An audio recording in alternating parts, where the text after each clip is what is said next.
अस्सलाम वालेकुम गर्ल्स। आज हम जो टॉपिक पढ़ेंगे वो है मोमेंट से रेलिवेंट और फर्स्ट 4 रॉ मोमेंट्स और फर्स्ट 4 मीन मोमेंट्स वो हम पढ़ चुके हैं और उन पे बेस करके हमारा आज का ये टॉपिक है जिसमें एक एग्जाम्पल इन्वॉल्व है। एग्जाम्पल 4.16 स्टेटमेंट देखिए, the first 3 moments of the distribution about the value 2। ठीक है, अबाउट द वैल्यू 2 इसका मतलब है कि आपको ए की वैल्यू जो दी हुई है वो 2 दी हुई है। तो जब ए की वैल्यू आपको दे दी गई है तो फिर आपने इसको रॉ मोमेंट्स कंसिडर करना है। ठीक है, रॉ मोमेंट्स में ये आपका x माइनस ए होता है। ठीक है ना, यहाँ ए की जगह पर आपने 2 लिखा, यानी कि सारे एक्सप्रेशंस में आपने यहाँ पर 2 ही लिख देना है। फर्स्ट 3 मोमेंट्स जो है वो उन्होंने अबाउट 2 जो है वो दे दिए हैं और उनकी वैल्यूज क्या है, यहाँ थोड़ा सा मिसप्रिंट हुआ है ये वैल्यूज, लेकिन आप सोल्यूशन में देखिए वो 1 दी हुई है फर्स्ट रॉ मोमेंट की वैल्यू m1 प्राइम की। ठीक है, और m2 प्राइम की क्या दी हुई है वो यहीं पे मिसिंग है इस ब्लर एरिया में। यहाँ पे ही आपको हाफ वैल्यू यहाँ पर 1 लिखा हुआ है और यहाँ पे हाफ में ये 16 लिखा हुआ है क्योंकि यहाँ पे सोल्यूशन में 16 एग्जिस्ट कर रहा है। और थर्ड वैल्यू जो है रॉ मोमेंट की वो -40 है। Third value third raw moment की है -40। ठीक है जी, इस तरह से आपको 3 रॉ मोमेंट्स जो है अबाउट 2 दे दिए हुए हैं जो कि है 1, 16 एंड 40। अब आपको कहा क्या है इस क्वेश्चन में, शो दैट, ठीक है, आपने शो करना है दैट द मीन इज 3, ठीक है, variance is 15 and third moment about mean is 86. Also show that the first 3 moments about 0, ठीक है, यानी कि a की वैल्यू अगर 0 हो तो वो 3 मोमेंट्स क्या है about, यानी m1 prime, m2 prime, m3 prime, उनके रिजल्ट्स जो हैं वो क्या है। और यहाँ पे m1 प्राइम जो है वो मोमेंट अबाउट ओरिजिन है। ठीक, तो अब आप सबसे पहले ये देखिए कि ओरिजिन जो है आपका यहाँ पर इसी एक्सप्रेशन से, पहला वाला जो आपका एक्सप्रेशन है ये वाला, ये जो फर्स्ट ये वाला एक्सप्रेशन है। ठीक है, m1 प्राइम किसके इक्वल है, 1 के इक्वल है, इसी को इन्होंने कंसिडर किया। ठीक है, आपको ये बात पता होनी चाहिए कि m1 प्राइम जो है वो मीन के इक्वल होता है। ठीक है, ये प्रॉपर्टी है और हम फर्स्ट रॉ मोमेंट मीन के वो इक्वल होता है और सेकेंड मीन मोमेंट वेरिएंस के इक्वल होता है। ये हम बात पढ़ चुके हैं लेकिन अभी दोबारा भी इसको कंसिडर कर रहे हैं, ये बात मैं आपको बता रही हूँ। ये फर्स्ट रॉ मोमेंट यानी m1 प्राइम इसके इक्वल है x बार के, लेकिन x अबाउट ओरिजिन वाला। ठीक है, अबाउट ओरिजिन। और दूसरा क्या है आपके पास, सेकेंड मीन मोमेंट जो है वो वेरिएंस के इक्वल होता है। ठीक है, अभी मैं आपको एक टेबल भी शेयर करती हूँ, वो आप देखिए, उस टेबल के अकॉर्डिंग भी आपको जरा समझ आएगी कि ये क्या रिलेशनशिप्स है। मैं अभी आपको शेयर करती हूँ, क्लियर भी कर दूँ। ये देखिए, इसमें अगर आप नोट करें तो जो ये मोमेंट्स दिए हुए आपको, ठीक है, मोमेंट 1, 2, 3, 4 ये रॉ मोमेंट्स है। ठीक है, रॉ मोमेंट्स का मतलब है अबाउट 0 और ये मीन मोमेंट्स हैं यानी कि about x bar, x minus x bar से कैलकुलेट हुए हैं। ठीक है, तो फर्स्ट रॉ मोमेंट जो आपको दिया हुआ है, यानी अगर काउंट में देखें तो 1 लिखा हुआ है और रॉ मोमेंट का जो आंसर है वो किसके इक्वल है, x बार के इक्वल है। ठीक है, और उसके बाद सेकेंड मीन मोमेंट जो है वो किसके इक्वल है, वो वेरिएंस के इक्वल है। ठीक है, मीन मोमेंट ही है, सेंट्रल मोमेंट को मीन मोमेंट ही कहते हैं। तो सेकेंड वन हो और वो मीन मोमेंट हो तो वो किसके इक्वल है, वो वेरिएंस के इक्वल है। अगर मैं यहाँ लिख दूं अबाउट ओरिजिन, अबाउट ओरिजिन, इस तरह इसको समझ लीजिए, ये अबाउट ओरिजिन है। और मीन मोमेंट के लिए मैं यहाँ पर इस एरो को थोड़ा सा ऊंचा ले जाती हूँ। ठीक है, चलिए यहाँ साइड पे लिखती हूँ, ये अबाउट मीन है। ठीक है, मीन मोमेंट्स को अबाउट मीन कह रहे हैं।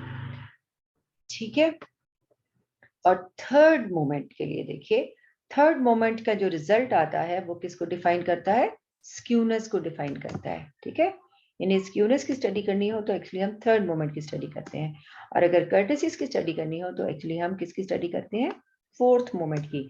तो first moment raw moment mean के equal, second mean moment variance के equal, third standardised moment skewness के इक्वल, और फोर्थ स्टैंडर्डाइज्ड मोमेंट जो है वो कर्टेसिस के इक्वल। स्टैंडर्डाइज्ड मोमेंट्स क्या है आपके पास, बीटा 1 एंड बीटा 2, ठीक है, ये स्टैंडर्डाइज है आपके पास। तो ये भी हम देख चुके हुए हैं कि B1 B2 जो है वो कैसे कैलकुलेट होते हैं। अभी हम वापस चलते हैं अपनी बुक की तरफ ताकि हम उसमें देख सकें कि जो एक्सप्रेशन दिया हुआ था उस एक्सप्रेशन के अकॉर्डिंगली हमारे पास एक्स बार का जो रिजल्ट है वो किसके इक्वल है, m1 प्राइम प्लस 2। क्यों प्लस 2 कर रहे हैं, क्योंकि अबाउट ओरिजिन जो है वो वाला लिखना था। तो अबाउट ओरिजिन में ए को जब m1 प्राइम रॉ मोमेंट में ए को ऐड कर देंगे तो वो अबाउट ओरिजिन बन जाएगा, ठीक है। यहाँ से हमने 1 + 2 कर दिया। m1 प्राइम कौन सा कंसिडर हो रहा है, ये अबाउट, ये रॉ मोमेंट है अबाउट ए। अबाउट ए में -2 किया हुआ था तो हमने +2 कर दिया। तो +2 और -2 यानी कि आपने इसी के अंदर ये m1 प्राइम में -2 किया हुआ, ये देखिए -2, ठीक है। तो ये इसके अंदर -2 इन्वॉल्व है और हमने +a कर दिया, तो ये आपके पास उसका इफेक्ट खत्म हो गया। 2 + 1 3। जैसे आप चेंज ऑफ ओरिजिन करते हो, ठीक है ना, समीशन एक्स बार फाइंड करना, सॉरी एक्स बार फाइंड करना है तो हम डायरेक्ट भी कर सकते हैं, और हम डिवीजन लेके डी वाला फॉर्मूला d = x - a, और जब फाइंड कर लेते हैं समीशन डी बार, summation d over n D बार को कैलकुलेट कर लेते हैं तो उसमें a को दोबारा से ऐड करते हैं। इसी तरह से हमने यहाँ पर भी a को ऐड किया तो आपके पास x बार का रिजल्ट क्या आ गया, 3 आ गया। दूसरा मीन मोमेंट जो है वो वेरिएंस के इक्वल है, क्योंकि हमें इसमें क्या फाइंड करना था, फाइंड वेरिएंस का रिजल्ट जो है उन्होंने खुद दिया हुआ है वो 15 है। तो हमें दूसरी इक्वेशन बनानी है, हमें एक्चुअली इक्वेशन किससे बनाएंगे, m2 से, सेकेंड मीन मोमेंट से। और ये हमने रिलेशंस पढ़े थे लास्ट क्लास में, ठीक है। वो रिलेशंस के अकॉर्डिंगली m2 जो है मीन मोमेंट वो किसके इक्वल होता है, m2 prime minus m1 prime whole square. और जब इसमें वैल्यूज सब्स्टिट्यूट करेंगे 16 - 1 तो ये आपके पास 15 आंसर आ जाएगा, ठीक है। तो ये शो हो गया कि 15 ही है और ये शो हो गया कि ये 3 ही है। अच्छा, थर्ड मीन मोमेंट का रिलेशनशिप ये वाला था, ठीक है। ये रिलेशंस आपको याद रखने होंगे, 4 रिलेशंस है आपके। अच्छा, थर्ड रिलेशन में m3 प्राइम का आंसर ये वाला -40 दिया हुआ है, इस -40 को सब्स्टिट्यूट करेंगे, ये 16 को भी सब्स्टिट्यूट करेंगे और इस 1 को भी सब्स्टिट्यूट करेंगे। इन तीनों रिजल्ट्स को जब हम सब्स्टिट्यूट कर देंगे तो जो हमारे पास रिजल्ट बनेगा वो इस फॉर्मूला में सब्स्टिट्यूट करने के बाद ये सब वैल्यूज लगाई हुई है तो -86 आ गया। और हमने शो भी यही करना था कि m3 का रिजल्ट जो है वो 86 आता है कि नहीं आता, ठीक है। ये तीनों रिजल्ट्स जो है m3 80 है, 80 -86 है, वेरिएंस 15 आया और मीन का रिजल्ट जो है वो 3 आया। तीनों रिजल्ट्स हमने यहाँ तक शो कर दिए हैं। अच्छा, अब इसके बाद क्या करना है, नेक्स्ट है also show that the first 3 moments about 0 are 3। ये तो हमने शो कर दिया अबाउट 0 आर 3, ठीक है ना, ये तो भी 3 मीन जो है वो 3 शो हो गया। अभी हमें ये 24 और 76 शो करना है कि सेकेंड मोमेंट जो है अबाउट 0 यानी कि summation x square over n, इसका रिजल्ट जो है वो 24 कैसे आता है, ठीक है। इसके लिए आपने और थर्ड वाला जो है वो भी इसी तरह से समीशन x³ ओवर n, ये भी आपका रिजल्ट जो है कितना आना चाहिए, 76, ठीक है।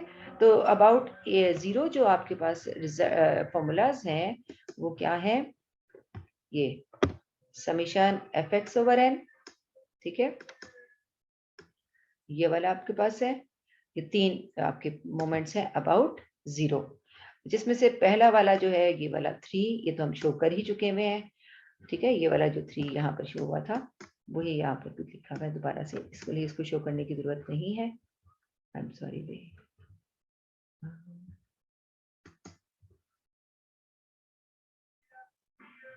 अच्छा, उसके बाद देखिए ये सेकेंड आ गया, ये वाला, ये ठीक है, = 16।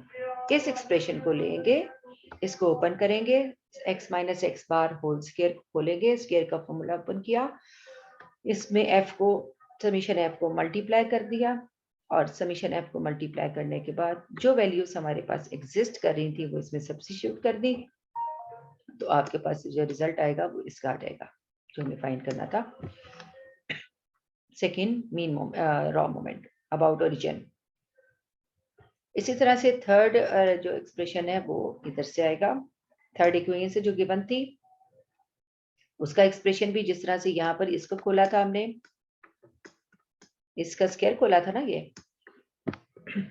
अब क्यूब खोलेंगे तो क्यूब खोलने से और समीशन एफ को मल्टीप्लाई करेंगे तो ये आ जाएगा समीशन एफ क्यूब, ये हमें रिक्वायर्ड है। Summation F F x square, इसका रिजल्ट भी गिवन है और समीशन एफ एक्स ये भी गिवन है। इन सबको सब्स्टिट्यूट करके सॉल्व करेंगे तो रिजल्ट 76 आ गया। ठीक है जी। अब 4.17 एग्जाम्पल देखिए, this is also very very important. आपको मैंने बताया था कि बीटा 1 और बीटा 2 जो है वो आपके पास मेजर ऑफ स्क्यूनेस के लिए यूज होता है, बीटा 1। ठीक है, अगर मैं यहाँ लिख दूं बीटा 1 तो, और ये स्क्यूनेस के लिए यूज हो रहा है, और बीटा 2 किसके लिए यूज हो रहा है, ये कर्टेसिस के लिए यूज होता है। ठीक है, मेजर ऑफ कर्टेसिस। अगर डिस्ट्रीब्यूशन सिमेट्रिकल है तो इसका आंसर क्या आएगा 0 और इसका आंसर क्या आएगा 3।